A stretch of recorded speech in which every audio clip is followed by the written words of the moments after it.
Welcome to Inside the Castle, the podcast that goes behind castle doors to have real conversations with real people about solving the nation's toughest challenges. I'm Dr. Nadia Mohandessi, the Program Manager for the Corps' Emergency Management Continuous Improvement Program, or EMSIP, and we have another emergency management-focused episode of the podcast for you today.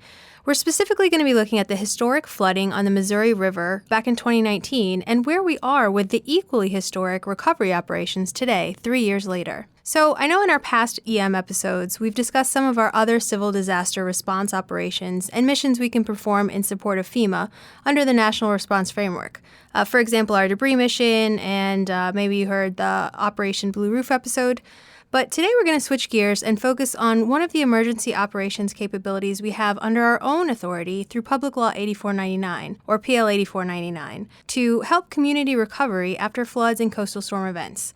And PL 8499, Emergency Response to Natural Disasters, is actually the Corps' primary, basic, and most wide-reaching authority to provide for emergency activities in support of state and local governments prior to, during, and after a flood or coastal storm event. So with that quick explainer out of the way, let's get to introductions. We have with us today Matt Krajewski, and Matt is currently part of our Emergency Support Function 3, or ESF 3 permanent cadre, but back in 2019, you were sitting in a different seat, right, Matt? So what were you doing back then? Yeah, back in 2019, I was the emergency manager in the Omaha district, which is when the historic floods of 2019 came down the Missouri River, and I earned my infamous nickname of the $1 billion man in the Corps of Engineers emergency management circles. Right, that's right. And, I think it's so interesting because whereas hurricanes are kind of loud and in your face about some of the emergency response and recovery operations that USACE can provide in support to FEMA,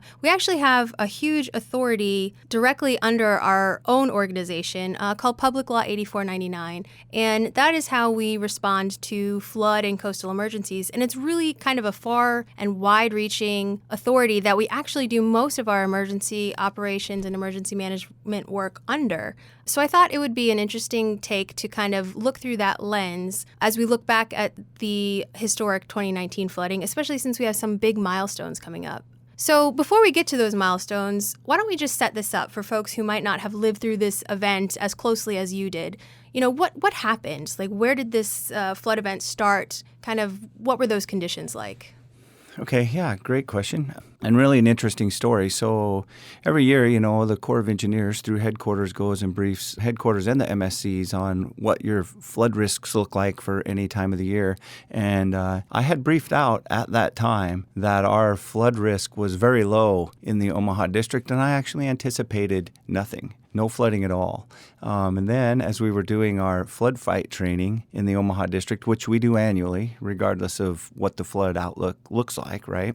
I remember the National Weather Service was there participating with us, and he came out and he had to run back to his Weather Service office to do a brief, and he told me flat out, if I was not concerned about the storm that was coming, I should be. And the next day is when the bomb cyclone occurred, which there was a very distinct rain-snow line over central Nebraska. So we had snow west of that line in the Sandhills and in the Platte River Valley. And east of that line, it poured down rain hard. And so we had a rain on snow event, which is about the worst kind of event you can have because you have all kinds of runoff and then melt behind it and everything comes down the river. And historically, the Platte River has flooded from north of the 6 main stem dams on the Missouri River. This was unique that the majority of the flooding occurred south of Omaha on the Platte River. And the Platte River is an uncontrolled tributary to the Missouri River, which at that time of year typically carries 5,000 CFS. But with a bomb cyclone when it hit, there was 200,000 CFS came out of the Platte River. And when the Platte River meets the Missouri, it takes a right turn and heads south towards Kansas into Missouri and heads on down to the Mississippi River. Well, with that much flow, it didn't turn at all. It just went straight east and started cutting through our levees. And it actually went east to I-29. Interstate 29 runs south through Nebraska, Iowa, and Missouri. And it went straight east to I-29, over I-29, and flooded the entire Missouri River Valley as far down as into Missouri. It was ridiculous. And we had damage to, I think, 153 miles of levees were damaged in that event. Wow. So never a good thing when your weather guy runs out in a panic in the middle of a meeting or a workshop, huh? I can't imagine what that must have been like. But for folks who maybe have not lived through a flood event themselves, or maybe, in areas that are more used to flash floods, something very quick and localized, what was the scope of this flood event for y'all? I mean, was it the span of a couple of hours, or were we talking days and weeks? It was days and weeks. What occurred was once the water got behind the levees, then that floodwater sat there. There was 12 or 14 feet of water in the valley, and it sat there for a long time because it has to drain out. And so you had the initial flood surge and the filling of the bowl, right, in the valley, and then you had a follow-on flood as the water figured out how it could cut back through the levees again on the downstream end and get back into the main channel. And then, of course, you have more water than the main channel can carry, so it's like pulling the stopper out of a bathtub, and it just takes a while for it to all drain out. And so when you have something that is thousands of square miles wide, it just takes a long time for it to drain out. And the only way we could actually assess the damage for weeks and weeks was that we had a helicopter contractor. And so we actually flew levee assessment teams every day up and down the levees all day, every day. And we'd have the same people go out every day so that they could make notes so we could check how the water was draining and see which levees were damaged and that kind of thing. So that was the only way for several weeks that we could even assess the damage and the extent of the flood. Wow. So when the floodwaters receded and you were able to do those full assessments and really take a look at the damage that was left behind, I know I saw some pictures, but I'm sure that didn't do it justice because it just looked catastrophic. Like, what did that level of damage really look like? What was the scope? Yeah, it was really interesting. So where there were, interesting in an engineering weird way, right? Where there were cornfields, right, and super abundant and great farmland was just covered with up to 10 feet of sand that had come out of the Platte River. There was sand everywhere, and any buildings or any structures that were in the way were just devastated. They were just level. There was a grain elevator in one area, and they had some. It's unique because they had some on-ground storage, and it flooded around the storage area, and of course nobody could get to it. And the grain sat there, and of course it got wet, and then it started to ferment and mold, and it actually caught on fire. But you couldn't go put out the fire. So there was this pile of corn in the middle of the flood that was burning. So there was just all these unique and different things. It picked up sections of I-29, and they were just gone. The county roads were obliterated, and then there were state highways that just had huge chunks just missing. So travel in and around the area was tough at best. And those farm fields finally came back just last year. Was the first really good crop they got out of those farm fields again. So it just there was so much sand and so much devastation and so much debris and different things in those areas that it just took that long to clean all of that up. Sorry. Now I'm rambling. No. I mean, it's so, like you said, interesting in a weird way, right? In just an engineering way. But it just, for somebody on the outside like me, I didn't live through it, in that area. It just sounds almost like end times kind of things, just flaming corn in the middle of floodwaters and, roads washed and just absolute devastation. But then we have to recover, right? And that's part of our jobs, helping communities recover. And I know you alluded to being the billion-dollar man earlier in our discussion, but one of the things the Corps can come in and do under Public Law 8499 or PL 8499 is rehabilitation of certain levee systems, right? So can you kind of walk us through what that looks like, and then we'll take the conversation into what it looked like for this event? Sure, yeah. So when you go into a rehabilitation, a typical levee rehab, you do your preliminary investigation, your PIR report, preliminary investigation report. You come up with the cost estimate. You submit that to headquarters for funding, and you walk through the PIR to make sure that everything is eligible under the Public Law 8499. And once you get all that squared away, which includes your environmental compliance and all the things you might have to do along the way, regulatory compliance, all those kinds of things. And once you walk through all that, then you submit that through the MSC up to higher hire headquarters to get funding, and then that comes back down, and then we hire a contractor and we go out and we do the rehabilitation to whatever levee, whatever the damage is on a levee, or the flood control work. It doesn't necessarily have to be a levee. It can be a portion of a levee or some appurtenant structure like a gate well or something. And that's a typical project. Right. And so what we're really trying to do, we as the Corps, is repair levees or other flood control projects back to their original design elevation or whatever it was in the original specs, correct? Right. We're trying to put things back to what the original intent was when Congress authorized the project. So, and that's typically, on a levee, it's typically to a certain elevation. Now, we can make changes to the section or to certain structures to bring them up to current engineering practice, but we have to stay within the confines of the original intent of the project.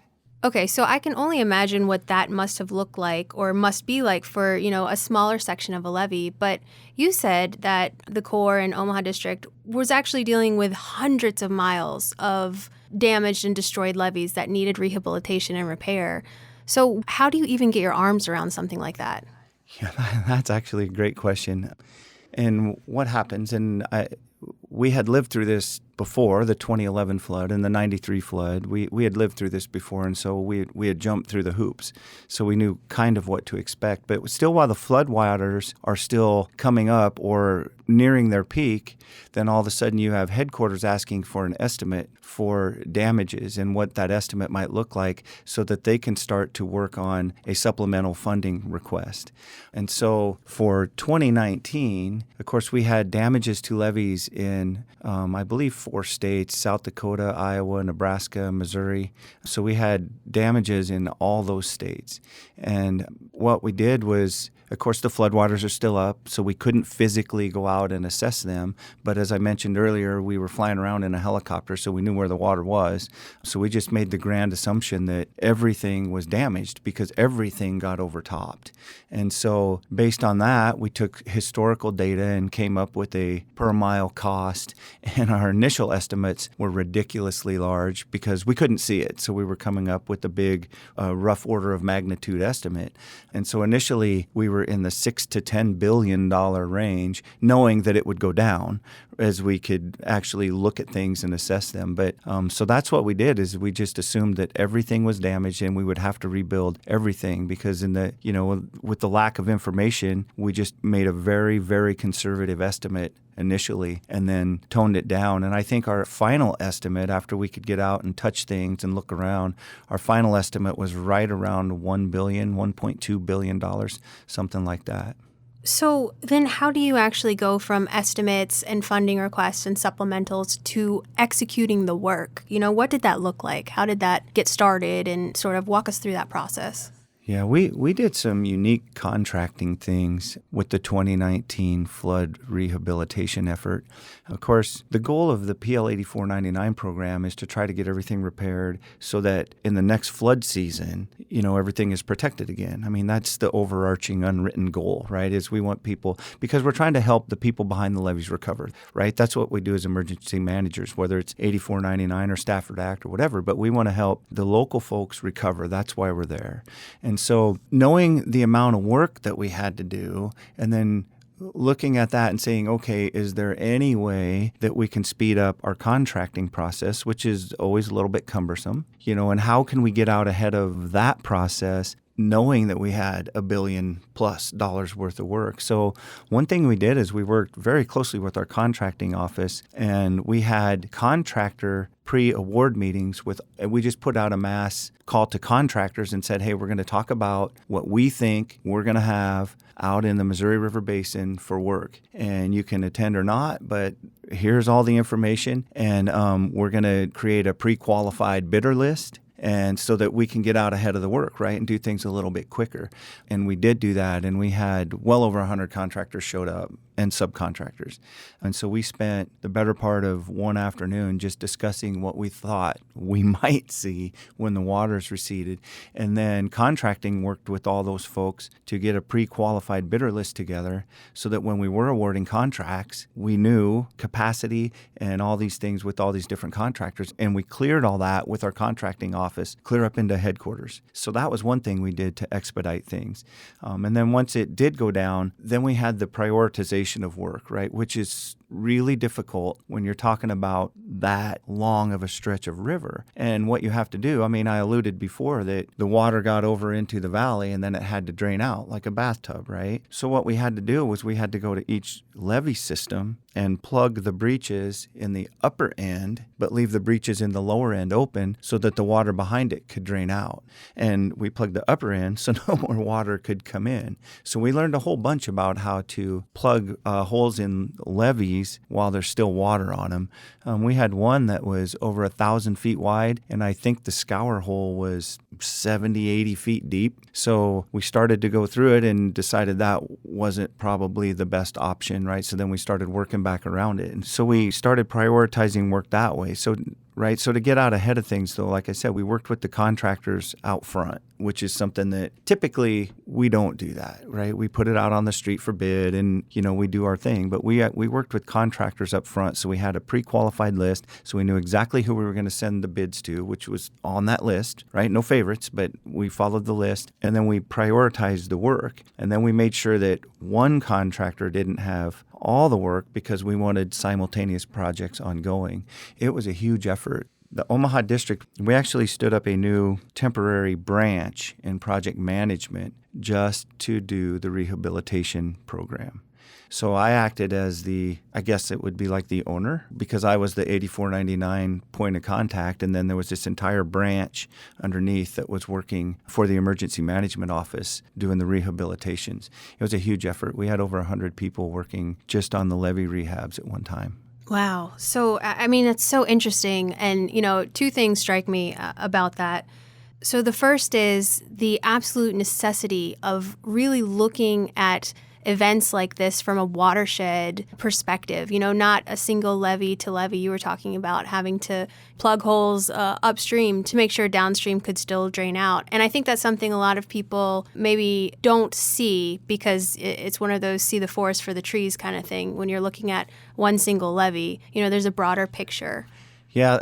And, another thing, we had a lot of public meetings and sponsor or stakeholder engagement meetings to explain what we were doing, what our priorities were, and making sure that our priorities met the sponsors' desires, right? Because at the end of the day, when we're all done putting the levees back together and we get them all rehabbed, there is a sponsor and they maintain it, right? They do all the operation and maintenance of the levee. So they have to buy into our plan.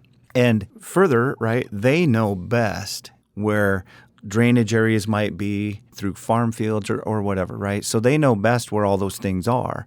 And so we coordinated a lot through public meetings and stakeholder involvement and all those kind of things, right? So that we had buy-in from the public, because when it looks funny when you're fixing a levee and all of a sudden you're plugging a hole here and then you just leave the levee with a giant hole in the bottom of it for months, you go away, right? But you're letting the water run out. And the sponsors knew that, right? And the public knew that because we had these meetings. We also were super, super engaged with our PAO office and the local media. I don't know how many TV interviews I did and how many newspaper interviews, right? I actually was on, I think I was on a Nightline or something one night. And anyway, that was really interesting. They wanted me to talk about global warming. I'm like, no. Anyway. But anyway, yeah, so we kept the media super engaged too, so that further, right, the public knew what we were doing. Not just the sponsors, not just the people that live right next to the levee, but everybody in the entire area knew what we were trying to accomplish and how we were going about it. Yeah, and that's the second thing that struck me from this whole conversation is just the sheer magnitude of coordination and communication every which way, right? Up, down, across, with our internal folks at the district level, with headquarters, with the media, like you were talking about, stakeholders, public. I mean, just what a massive effort that must have been, in addition to executing all of this work. Yeah, it was really interesting, and it was hard, it was challenging, it was rewarding. And something else that occurred, we have all these magical district boundaries, right? So the Omaha district ends right around Rulo, Nebraska, and then Kansas City district takes over. So there's a giant wall where the water stops, right? I'm not sure that's how water works. No, right? It keeps going. So I talked to the Kansas City EM chief a lot, Judd Knieven. Judd and I did a lot of coordination. And another super unique thing that came out of it, they were calling them the 4 governor meetings. And so the governor of Iowa, Kansas, Nebraska, and Missouri were having meetings. I think they started monthly and then they made them quarterly. I can't remember the schedule exactly, but the 4 governors would come into a central location and sit with folks from the Kansas City district and folks from the Omaha district and talk about flood recovery and how we could change and how we could move things in the future so this didn't occur at this magnitude again. It was really a grassroots thing so those governors could carry that to the federal level and Congress. It was really unique in that regard. There was also a couple congressional hearings that were held out in small rural America. Several congressmen came out and they would have hearings. And so General Spellman came out several times and different folks, would sit out and we'd talk to the senators too. So there was a lot of moving parts going on and a lot of coordination. Yeah, so let's fast forward a little bit because one of the reasons, we wanted to talk through this event was that we're coming up on some pretty significant milestones, hopefully within calendar year 2022. And as I understand it, some of that rehab work is coming to completion. Can you talk a little bit about that? Yeah, so of course I've been in this job for a year, but I've still been in touch with the folks still working on the levees there. And all the levees have been closed and they're nearing completion of all the work. It should all be completed this year, which is actually, that is a huge accomplishment knowing where we started at, in the middle of 2019 or late 2019 when we actually started. It was getting on to November and December, I think, when we actually started construction. So you think, really it was closer to maybe 2.5 years that they did all this work. So it should all be completed this year, which is a huge accomplishment and a huge success for the Omaha district and the Corps of Engineers as a whole. That it just proves once again how we can come together as an organization and aid the country when they're at they're having their worst day. And we can come in there and we can help folks recover and get back to their life that they know. Yeah, and that's a perfect kind of segue to closing this conversation out because I've known Matt for a while now, and you've been kicking around emergency management for quite a while as well. And I think one of the things folks who might not work in emergency management every day don't realize is just the absolute personal satisfaction and joy that most of us get when we really see the tangible benefits of some of our work and our help. And so I can't imagine what it must feel like for you to have lived through that event personally, been affected by that event personally, got all of that work coordinated, going, executed, and now to be sitting on the other side of it and seeing, those communities, your community, recover. That just must be amazing for you. Yeah, it is. It's a great feeling. And again, right, I don't do this. I've never done. You say I've been kicking around emergency management for a while. My first flood fight, I'm aging myself a little bit, but my first flood fight was 1993. I was out on a levee kicking around, right, doing surveillance and helping sponsors throw sandbags and all kinds of crazy stuff, right? And so I've been doing this for a hot minute. And I've never, and this goes for the majority of people, I say me, but the majority of people that do this, we don't do this for ourselves. We never have. I go out and I do this because I want to help people. And this is one of the ways in the Corps of Engineers, I've always believed this, that this is one area in the Corps of Engineers where you can go out and directly touch people and directly have an impact on somebody's life and see those results. It's not a 20-year study that, takes your entire career and then the next guy's career will be building the results of that 20-year study. This is go out and in 30 days, I'm going to rehab your levee or whatever it is. and you help those people, and you can see that, and it's tangible. And people appreciate that when you're out there. And I think the people that do this kind of work recognize that and understand it, which is why they keep coming back, regardless of how hard the work is. Yeah, I just could not agree with you more, Matt. And I can't even top that. That's a perfect closer. So I just wanted to say thank you again for joining us today on this edition of Inside the Castle. We really appreciate you and your insights. And to our listeners, we want to hear from you. What topics are important to you and people you're interested in hearing from? Until next time, be safe, be innovative, and be revolutionary.